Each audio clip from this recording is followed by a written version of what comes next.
Hi, today we're going to go over this Commodore Plus 4 that I picked up off Facebook Marketplace. Came in its original box. Came with a power supply that I tested. It did not work as you might expect. The power supply is very similar to the Commodore 64 power supply. In fact, it's the exact same except for the power connector for the machine. So we're going to go into this machine a little bit, how it works, what any potential problems it might have, and we'll discover this machine together. Thanks for watching.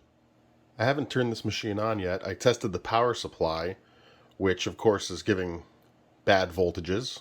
So one of the things that I'm going to be doing is to repair that power supply. I've done this previously with my other Commodore 64, you can see over there. And what I typically do is I will take the original power supply, I will knock the block of epoxy out of there, and I'll replace the innards with a AC transformer for the 9-volt, and then a Meanwell DC 5-volt power supply. So I'll show you a little bit about that, how I get the epoxy out of the brick, and what I think about this machine. So I'll talk a little bit about this machine itself. The Commodore Plus 4 seems to be a kind of business version of the Commodore 64. It's slightly neutered in that it doesn't have the sprite capabilities, so the games aren't quite as good. But there are some games out there for it, and I'll try to show you some of those once I get this back up and running.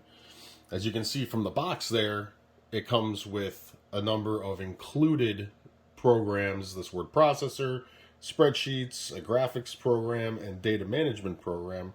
I'm guessing that's a database. And those are built into the system on ROM. So the selling point for this machine was that it is as it says on the box, a productivity computer with software built in. There are some nice things about it. It has a keypad, unlike the Commodore 64's weird key layout for up, down, left, and right. And then this keyboard is actually really much improved over that kind of stiff and springy Commodore 64 keyboard. So we'll see how that goes when I start playing with it. On the back of the machine, you're going to see some familiar ports, but they're not exactly the same. Even the power has been changed from that round DIN connector from the Commodore 64 to this square connector. Though the voltages are the same, they've just changed the format of the thing. They still have the serial port that they use for the floppy drives. They have a new port for the cassette, so you have to get either an adapter or a compatible cassette. You've got this memory expansion slot. I'll have to read into that a little bit. I'm not sure what that's all about. You have a cartridge slot, which I guess is not compatible with the Commodore 64 cartridges. I don't have any other cartridges for the Plus 4, so I'll have to look into that as well. Even the joystick ports, they've changed from that classic Atari 9-pin to these round ports, and they've done a lot of these changes to save space. You can see that this is a much smaller, I'll push it back a little bit, a much smaller machine than the Commodore 64. And I'll grab one and try to do a comparison. And then finally they have the video port, which is the same as what's on the Commodore 64. It provides composite and chroma luma. And then what we have on the side, we've got a RF out, channel select, an actual reset button, so that's a nice improvement, and then our classic toggle switch for power on and off. Here's a little size comparison between the Plus 4 and the Commodore 64. You can see a Plus 4 is a little narrower, about 2.5 inches probably. It's about the same depth. Let's have a look on the side. You can see it's about the same depth. The thickness is roughly equal on the back side, but the front is significantly reduced compared to the Commodore 64.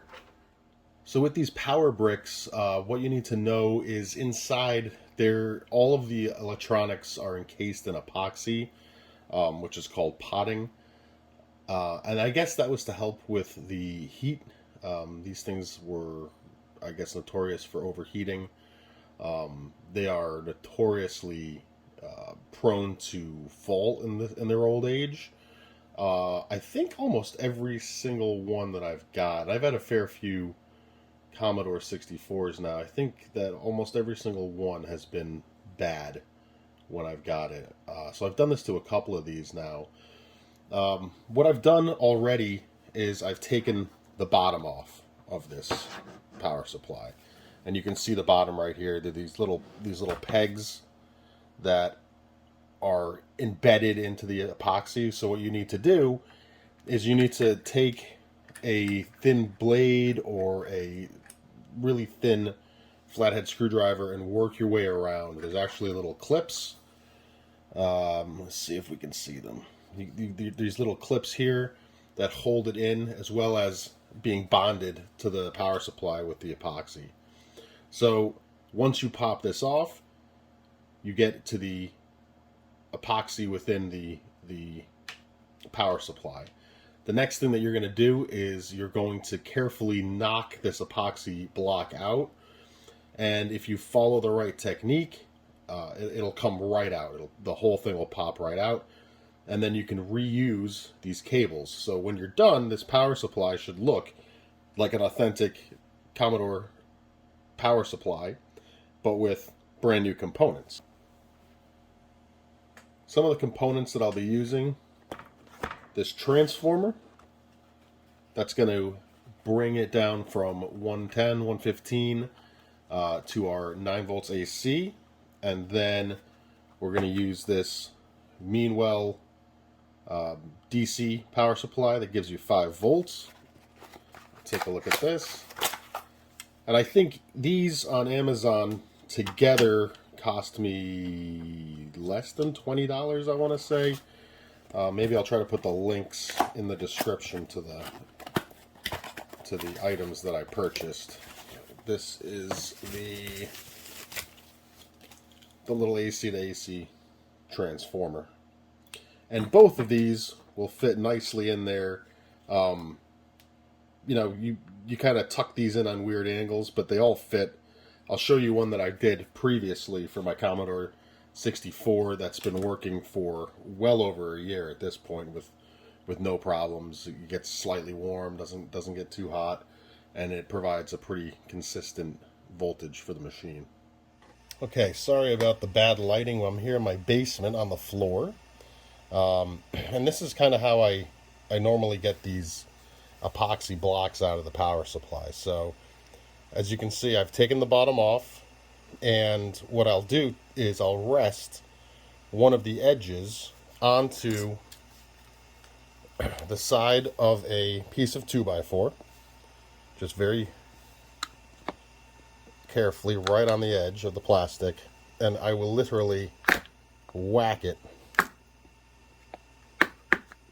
And it's very tedious at first, because what you need to do is get it to slide out. And you'll see here, I don't know if you can see it, but the epoxy has started to come out. The whole brick has slid. And what'll happen over time is it'll just shift a little bit more and more the more that you pound on it. And the reason that I'm on the floor is that I find that it's better to use, first of all, a piece of pressure treated 2x4 on hard concrete, and that gives it enough impact to drive it out of the brick. Like I said, I've done this with a few of these at this point. And you're going to see, I'll cut back once I've kind of shimmied it out a little bit more. You're going to see that the whole thing just slides right out. You do have to be careful. Obviously, you don't want to smash the plastic on the floor or nick a corner, so be very careful to align the corner of the power supply with your wooden block. You know, you can try the side. and you'll just see it come out more and more. And in fact, it just came out a little bit more there. So it doesn't adhere to the case. It's actually just sitting in there. What I've seen from, and I got this idea from another YouTuber, I can't remember their name. They actually took a 4 2x4s and made a form where this would just kind of sit right in there. And actually, this might be a better way to do it on its side. They made a form so that they could just easily pop it in to accomplish the same thing.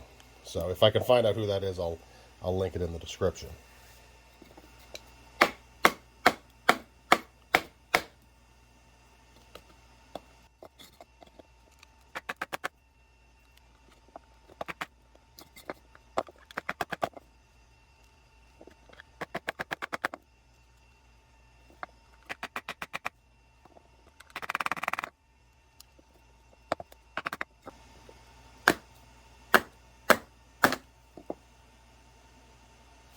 There you go. You can see right there. This side is just slid right out. This side is sliding right out.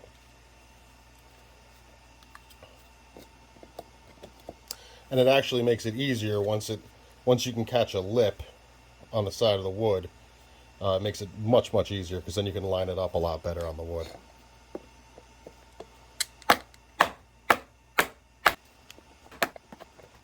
Okay, there it is.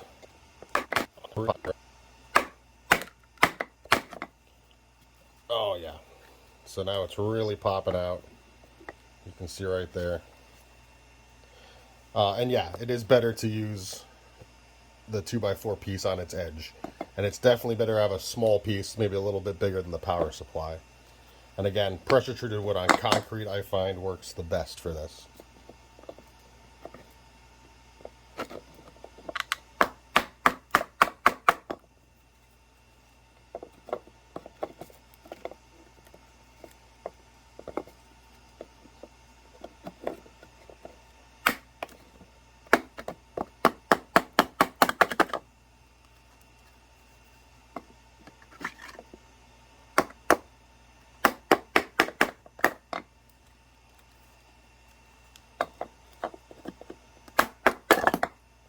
And it's out.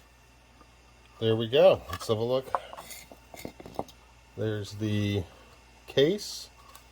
Nice and clean in there. I know the light is poor. I'm sorry about that. And then that's the epoxy block. What I'll do now is I'll fish these wires out, get as much length as I can on them, because we want to keep those as well and just fit them right back into the block. Okay, here we are back with better light. And you'll see now the epoxy block. What does that smell like? Certain chemical death. And in here, we've got all the wires that run up the cable. All of the components are obviously in the block. If you are patient, you can kind of pull at these wires a little bit and try to get them out. Sometimes they're buried a little bit more, and in that case your best bet is going to be to get a screwdriver or something and just very carefully try to crack that epoxy. Once you crack the epoxy, you can just kind of work on the wires. You can throw a screwdriver behind there and try to leverage those out. Okay, I think I've done about as good as I can do here. I just kind of pull at these wires a little bit. You can see this is the AC 115 side coming in, and they're just buried right down in there.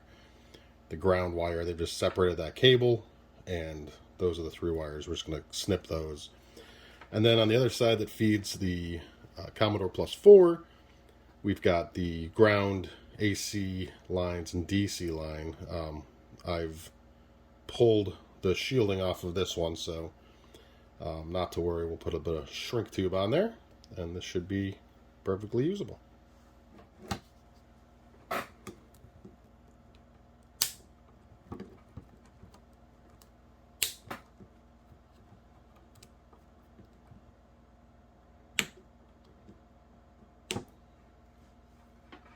And there's the supply side for the Commodore Plus 4.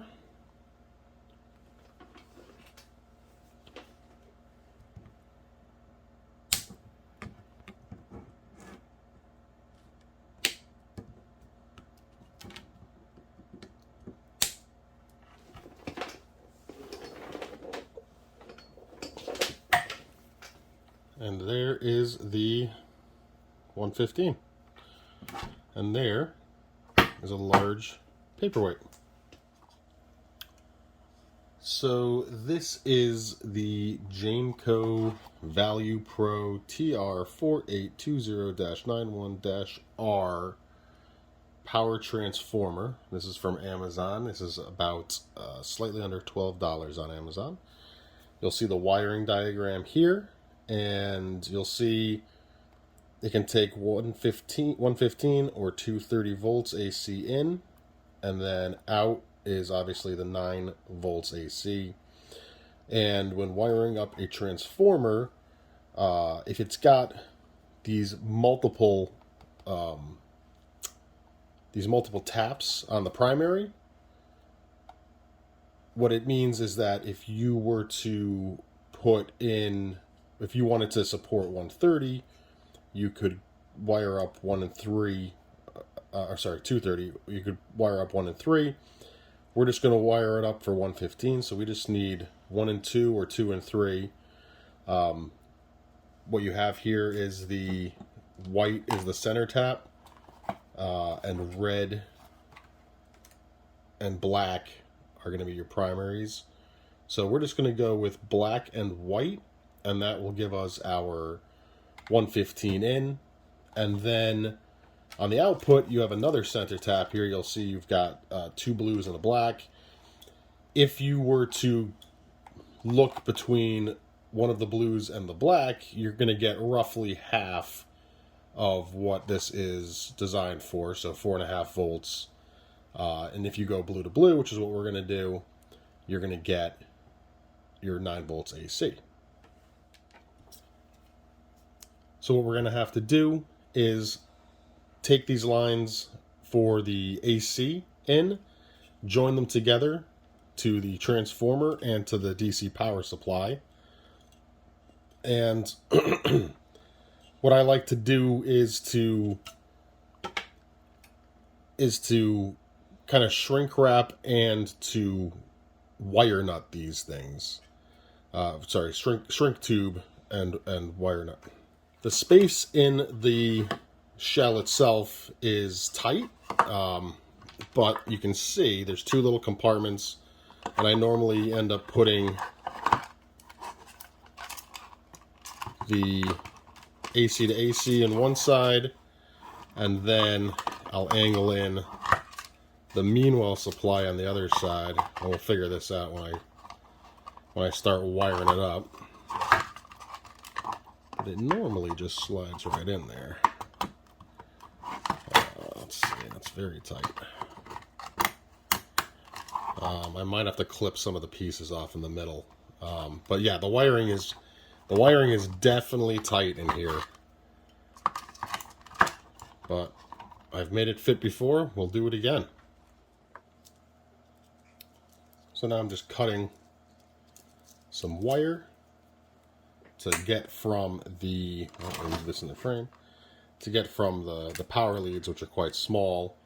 I'm going to attach these, well, not this one, but I'm going to attach these here, and then I will twist and solder them and put some shrink tubing around them. And then these will go to the power supply and then back out to the transformer just to join them all together.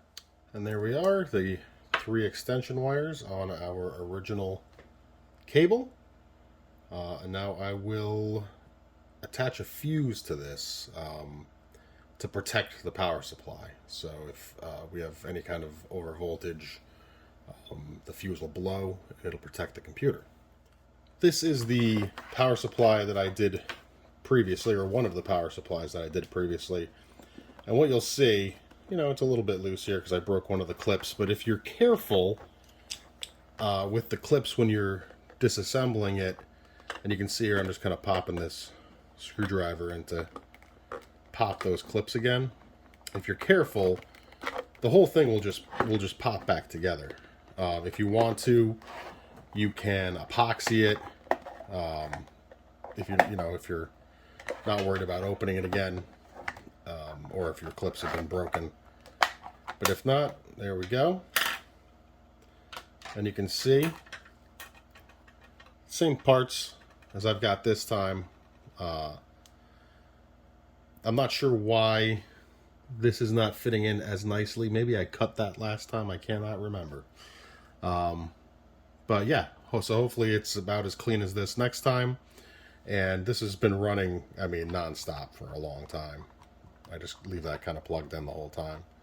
And it's just a little bit warm. Really nothing to worry about. Yeah, so looking at my other power supply that I did before, I had to cut the little kind of stabilizer divider you can just kind of see there on this side, just to slot this power supply in. So it kind of comes up on an L. Just cut the top off, and this slides right in. And that's exactly what I had done here. Okay, so we're testing it out, making sure everything works. You can see the green light on the 5-volt power supply. Okay, we're going to test the voltage coming out of the mean well, the 5-volt power supply, and you can see there 5.1 volts. So that's working very well. Connection, and you can see I'm getting 9.6 volts out of our transformer.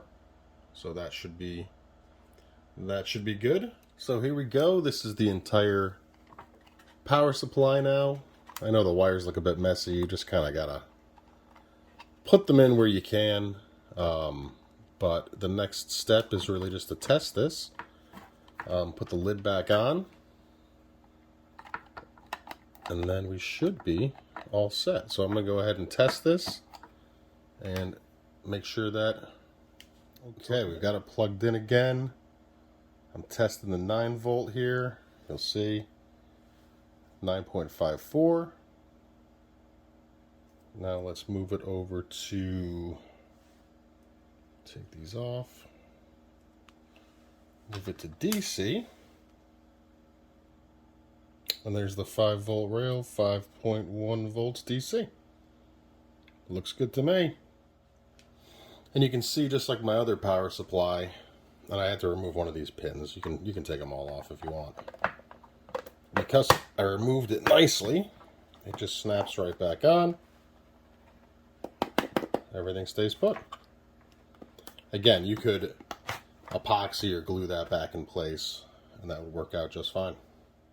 And there we go. I've plugged it in, plugged the video in into my capture card, and nothing. There's a little power LED right there that doesn't show up. I see nothing on the screen.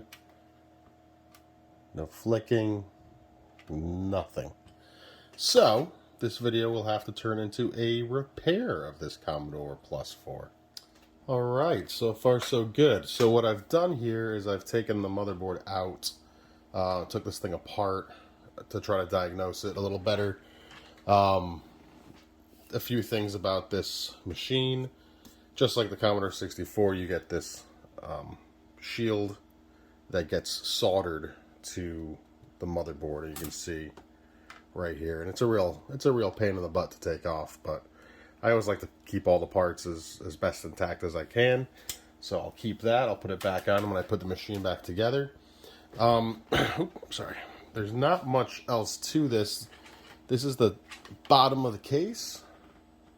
The bottom case. It's got this little piece of cardboard shielding. We'll keep that. And then this is the top and the keyboard. And it's got one of these cheesy edge connectors that always fail over time. But it seems to be, it's got good construction. It's, like the Commodore keyboards. Yeah. So, I spared you from having watched me diagnose this thing. It wasn't really that bad.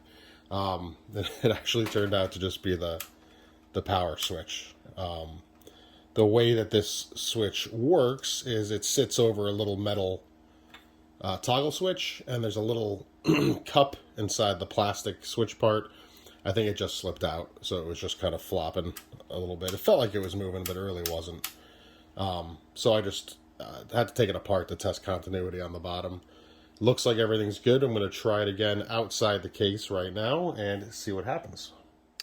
Yep, and that's all it was the switch. So here you can see we've booted up to this screen. I'm really not familiar with these computers, so I don't know if the color's right, but it looks pretty clear, enough for my USB capture device. So I'll put it back together and keep testing this thing. So here we are, back together. Everything seems to work just fine on this machine. Now you can see the little red power LED lighting up. I'll go through some of these screens and check out some of the built-in programs that this machine has. Try to get a few games and kind of compare and contrast it a little bit with the Commodore 64. Okay, let me show you a few things about this Commodore Plus 4. We'll turn it on. Now, you're going to need the manual because none of this is intuitive at all. So here's the user manual. This came with the machine. And I've turned to the section built-in software. So to use the built-in software, you're going to hit the F1 key. And you're going to see whatever software is loaded into ROM. In this case, it's 3+1. And then you're simply going to hit enter. And that's going to load the program. What happens is it drops you straight into the word processor.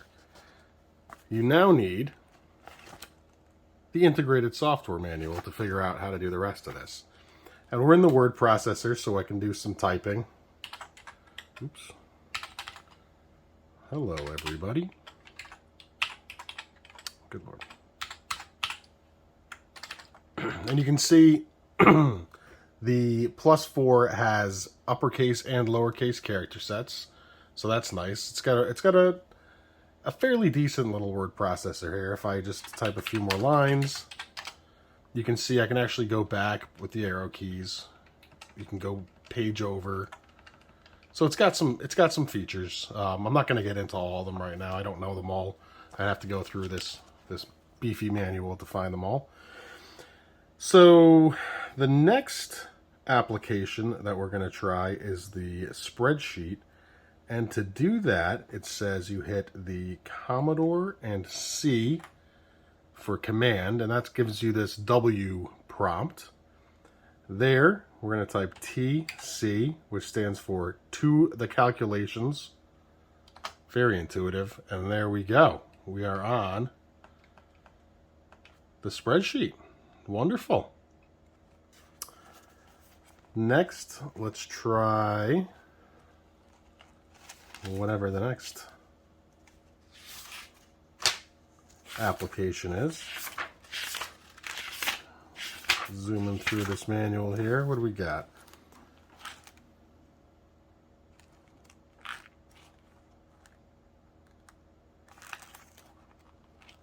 Wow. Wow, wow, wow. So the graphics. And in here, there we go. Again, we're going to hit Commodore C. We got the command.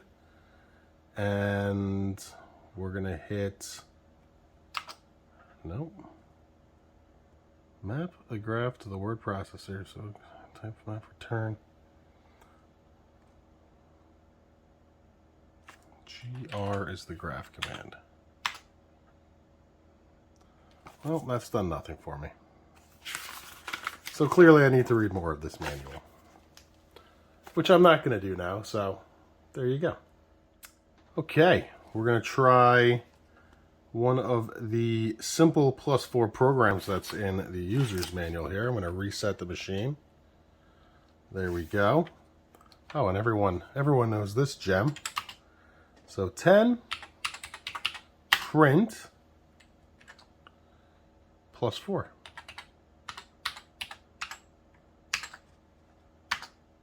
20, go to 10, and then run. Hooray. Run stop is going to break it. So that was the Commodore Plus 4. I know I didn't get to go into all the advanced features of this machine. We didn't check out the sound. I didn't load any games. I'm going to save that for another video, perhaps. I really just wanted to show you this machine as I got it. We went into a little bit of the power supply, how we make that, and really just diagnosing the initial problem on this machine, which was just the switch. So I'm thankful for that. That's you know, I've seen many of these Commodore 64-esque machines in all sorts of different states. So this one seems to be holding up pretty well. So thank you again for watching, and I will see you next time.